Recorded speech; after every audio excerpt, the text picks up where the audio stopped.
convite pela Maria Antonieta, por eu estar aqui, estou muito feliz de estar aqui. Agradecer meus amigos que vieram aí, meus supervisores, professor. Bom, vou começar a ler. Hoje faz 11 meses e 8 dias que eu fui diagnosticado com câncer no testículo. As lembranças ainda são vivas na minha memória. Uma angústia profunda me consumia enquanto eu olhava meus exames na sala de espera do consultório do meu urologista. O que o médico iria dizer? Depois de muito esperar, finalmente chegou a hora da minha consulta. Naquele dia, o céu estava nublado e tinha chovido um pouco. Era uma sexta-feira cinzenta.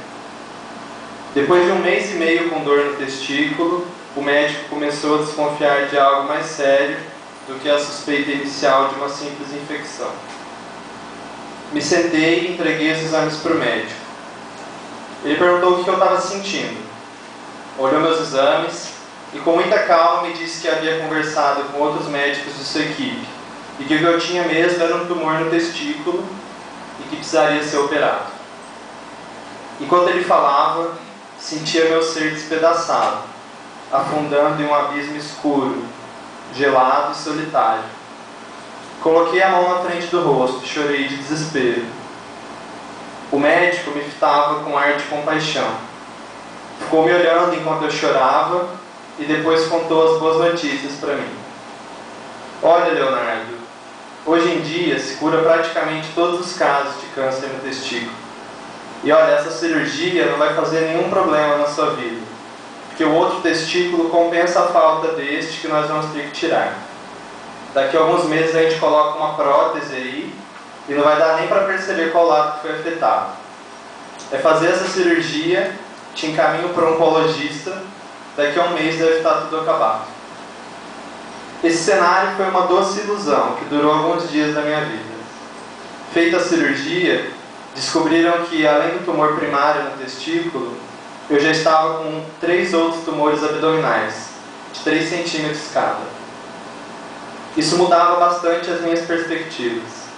O tratamento que antes duraria 1 mês, duraria agora de 3 a 4, com a possibilidade da quimio não dar certo. Eu precisava fazer 3 sessões de quimioterapia e refazer todos os exames, para ver se os tumores abdominais haviam sido destruídos. Caso os exames continuassem acusando a presença de tumores, seria necessária uma outra cirurgia, com 40% de chance de ficar sexualmente impotente. Quando eu recebi o diagnóstico e comecei a maratona de ir em médicos para ouvir opiniões sobre o meu caso, minha vida entrou em suspensão. Minha rotina se alterou, e cada dia era um novo passo em uma viagem que eu não queria fazer, mas que era necessária. A minha liberdade de ir e vir foi arrancada de mim. E agora quem ditava o que eu iria fazer ou não eram os médicos. Isso é extremamente frustrante. De repente a minha faculdade, os meus estágios, meus projetos entraram em segundo plano. As prioridades se inverteram e tudo que estava ao meu alcance para fazer era esperar e ter paciência.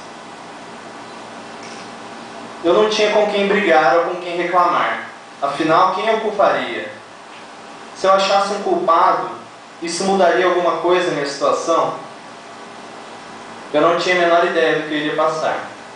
Uma série de pensamentos invadiam a minha cabeça. Mas o que mais me atormentava era que se a quimioterapia não funcionasse, eu teria que passar por uma maldita cirurgia que poderia me deixar impotente. Entendam uma coisa. Quando se tem câncer, as fichas vão caindo aos poucos. A primeira cai no dia do diagnóstico, quando se recebe a notícia. Mas a cada evento, cada fase do tratamento, mais fichas vão caindo. No dia da primeira cirurgia, mais uma briga entre negação e aceitação da realidade do câncer acontece. Depois, quando se vai para a quimioterapia, é mais um outro processo de aceitação. De repente eu me vi com uma companhia que chegou sem ser convidada e que ficaria para o resto da minha vida presente dentro de mim.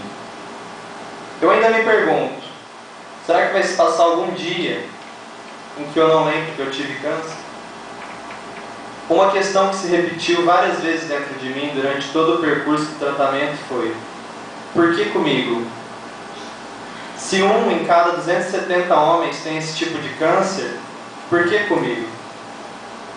Por que não com um vizinho? Por que não com um amigo distante? Por que dessa vez a coisa ruim era comigo? O que eu fiz para merecer?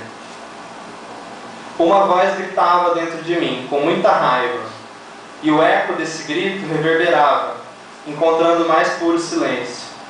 Eu não tinha resposta. Eu pensava em criminosos, pessoas que deliberadamente fazem algum tipo de mal a outro ser humano, e me perguntava: por que não com ele? Por que não com o maldito político ladrão de Brasília? O que eu fiz de errado para merecer isso? Mas a natureza não tem moralidade de espécie nenhuma. Ela é indiferente aos meus valores, à minha raiva e ao meu sofrimento. Perante a natureza, eu sou só mais um corpo se mexendo, lutando para sobreviver nesse planeta. A existência não tem nenhum apego à minha vida e nem me considera especial. Algum ponto obscuro em mim acreditava que se eu fosse bom nos termos da moral humana, tragédias jamais aconteceriam comigo, só com os outros. Algumas pessoas arriscaram me dar uma resposta de por que eu tive câncer. E aqui vão algumas respostas, que vão desde explicações religiosas até as razões biomédicas.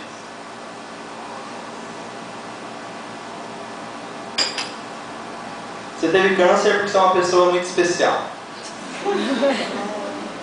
Você teve câncer porque Deus te deu essa doença porque sabe que você é forte para aguentar.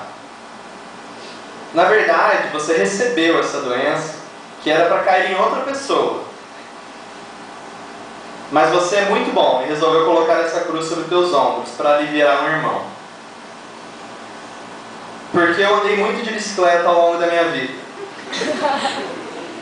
Porque eu nasci numa cidade que tem níveis de radiação acima da média. Porque eu fiz um grande mal em uma vida passada e agora eu resolvi pagar essa dívida com uma doença. Porque eu guardei rancores em relação ao meu pai. Por uma infelicidade do destino. E a última, por azar, eu sofri uma mutação genética aleatória que gerou câncer. Estas são só algumas, mas eu poderia listar uma infinidade de explicações sobre por que eu tive câncer. E eu garanto a vocês, elas não servem para nada, a não ser para me distrair da minha real dor.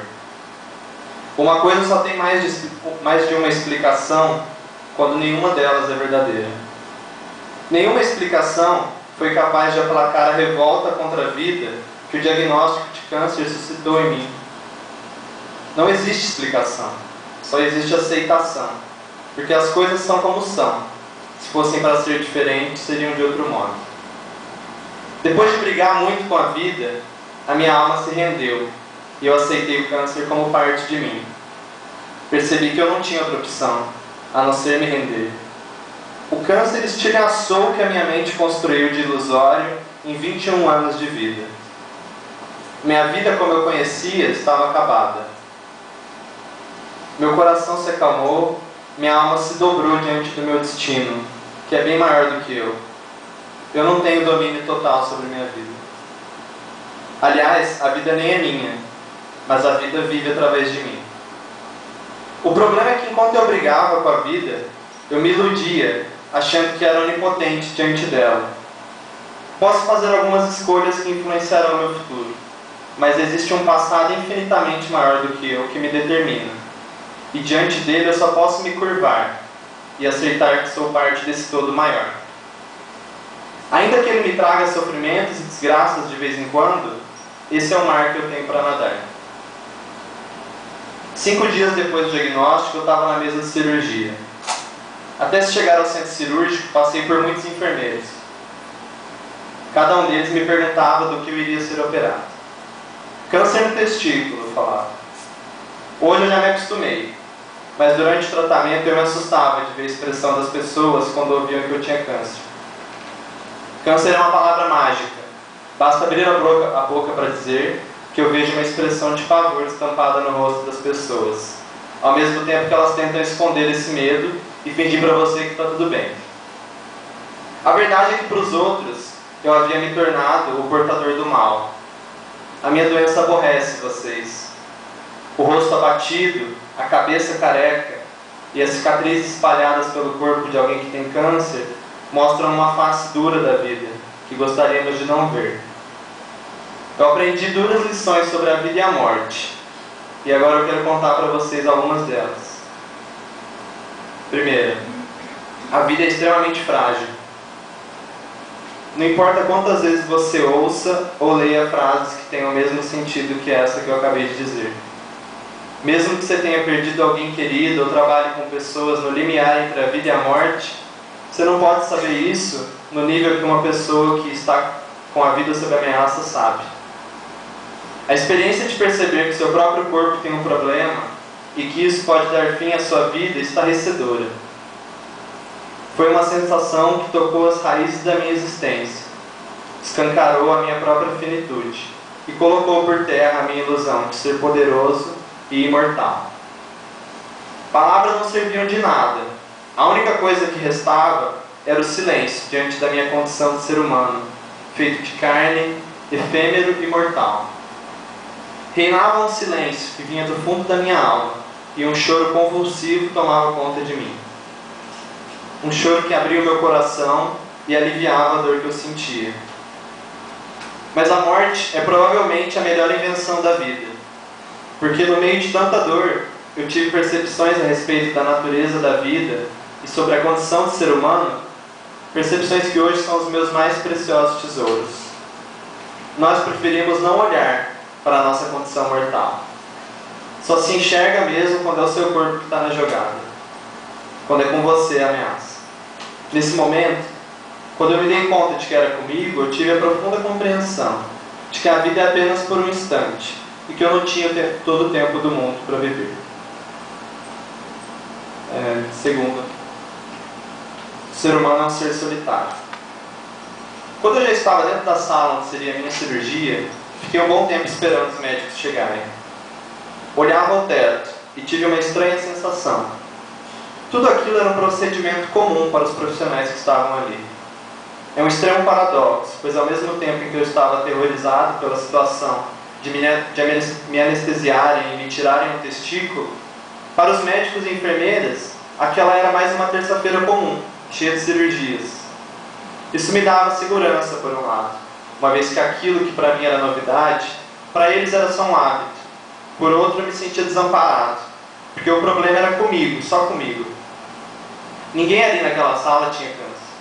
A vida deles continuava a mesma, cada um com sua rotina, sua liberdade. Eu me vi num lugar extremamente solitário. A solidão que eu falo aqui não é de estar sem ninguém por perto, porque na sala que eu estava tinha mais umas 3 ou 4 pessoas. A percepção que eu tive